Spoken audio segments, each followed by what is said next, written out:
What are you doing on this stage in front of all these people? Run. Run now. That's the voice of my anxiety talking. Even when there's absolutely nothing wrong, I sometimes get this overwhelming sense of doom, like danger is lurking just around the corner. You see, a few years ago, I was diagnosed with generalized anxiety and depression, two conditions that often go hand in hand. Now, there was a time I wouldn't have told anybody, especially not in front of a big audience. As a Black woman, I've had to develop extraordinary resilience to succeed. And like most people in my community, I had the misconception that depression was a sign of weakness, a character flaw. But I wasn't weak. I was a high achiever. I'd earned a master's degree in media studies and had a string of high-profile jobs in the film and television industries. I'd even won 2 Emmy Awards for my hard work. Sure, I was totally spent. I lacked interest in things I used to enjoy, barely ate, struggled with insomnia, and felt isolated and depleted. But depressed? No, not me. Took weeks before I could admit it, but the doctor was right. I was depressed. Still, I didn't tell anybody about my diagnosis. I was too ashamed. I didn't think I had the right to be depressed. I had a privileged life with a loving family and a successful career. And when I thought about the unspeakable horrors that my ancestors had been through in this country so that I could have it better, my shame grew even deeper. I was standing on their shoulders. How could I let them down? I would hold my head up, put a smile on my face, and never tell a soul.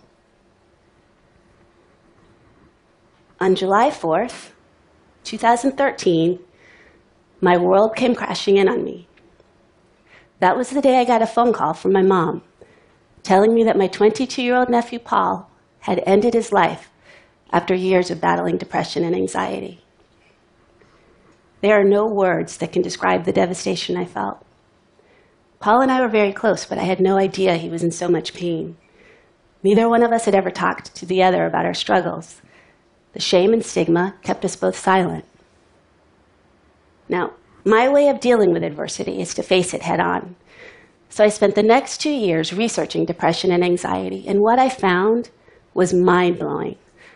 The World Health Organization reports that depression is the leading cause of sickness and disability in the world. While the exact cause of depression isn't clear, research suggests that most mental disorders develop, at least in part, because of a chemical imbalance in the brain and/or an underlying genetic predisposition. So you can't just shake it off. For Black Americans, stressors like racism and socioeconomic disparities put them at a 20% greater risk of developing a mental disorder, yet they seek mental health services at about half the rate of white Americans. One reason is the stigma, with 63% of Black Americans mistaking depression for a weakness.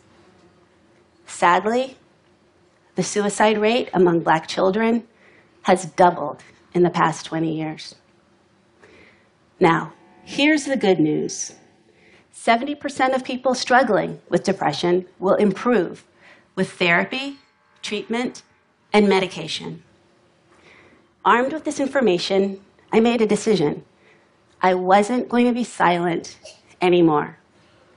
With my family's blessing, I would share our story in hopes of sparking a national conversation. A friend, Kelly Pierre-Louis, said, "Being strong is killing us." She's right. We have got to retire those tired old narratives of the strong Black woman and the super masculine Black man who, no matter how many times they get knocked down, just shake it off and soldier on. Having feelings isn't a sign of weakness. Feelings mean we're human. And when we deny our humanity, it leaves us feeling empty inside, searching for ways to self-medicate in order to fill the void. My drug was high achievement. These days, I share my story openly, and I ask others to share theirs too. I believe that's what it takes to help people who may be suffering in silence, to know that they are not alone, and to know that with help, they can heal. Now, I still have my struggles, particularly with the anxiety, but I'm able to manage it through daily meditation, yoga, and a relatively healthy diet. If I feel like things are starting to spiral, I make an appointment to see my therapist, a dynamic Black woman named Dawn Armstrong, who has a great sense of humor and a familiarity that I find comforting. I will always regret that I couldn't be there for my nephew. But my sincerest hope is that I can inspire others with the lesson that I've learned. Life is beautiful. Sometimes it's messy, and it's always unpredictable. But it will all be okay when you have your support system to help you through it. I hope that if your burden gets too heavy, you'll ask for a hand too. Thank you.